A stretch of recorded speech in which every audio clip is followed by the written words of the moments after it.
Fighter CKD tahap 4. Ini dapat result daripada klinik kesihatan. Ambil darah di lengan. Okey, kolesterol 9. Darah 180/130. Tinggi lah. Jadi masa tu saya tak tahu, saya rasa saya sihat je. Sebab orang sakit buah pinggang ni dia tak ada simptom. Faham tak? Cuma bila lepas kerja dia letih, nak tidur, dia penat. Orang ajak di mana-mana, tak nak je lah, letih, rasa nak rehat. Jadi kita hidup dalam keadaan yang kita rasa kita sihat. Bila kita tahu kita sakit, kita akan down. Dan bila diperkenalkan dengan pakaian ni, so pakai dan makan bilis apa? Pakai pakai apa tu? Pakai Alorpen, socks, lepas tu ni tok. Okey, boxer tu selepas. Dan sekarang hampir full series lah. Okey. Mula-mula ambil Shiruto. Shiruto ambil 2 pagi 2 malam sikit. Mahal. Itu perkara biasa kan? Okey, ambil Shiruto, ambil Livco. Okey, lepas tu saya Livco 2 biji satu malam sahaja. Ambil Spirulina. Spirulina tu 6 biji sekali makan, 2 kali sehari. Okey. Sikit je. Lepas tu makan dalam 2 bulan. Konsisten dalam 2 bulan. 2 bulan tu pergi ambil darah balik. Ambil darah balik, seminggu selepas tu ambil result. Ya Allah. Satu lagi saya makan Bifil.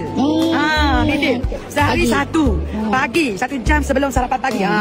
Jadi lepas 2 bulan ambil darah, doktor tengok, Kak, akak makan apa? Dia tanya.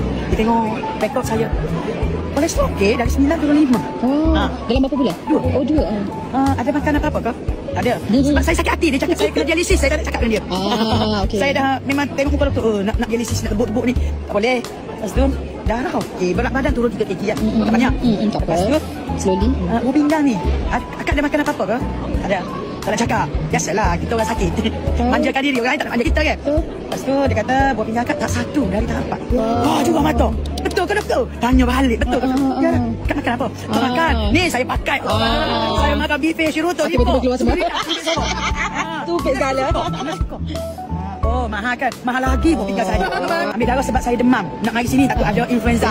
Okey, saya pergi ambil darah, cek darah semua comel. Okey, semua tiada bacaan apa-apa. Normal macam orang muda dia cakap. Sebab saya menopause sejak umur 48. Sebab tu saya mudah diagnos penyakit. Sebab menopause awal. Sekarang 51. Okey, itu saja.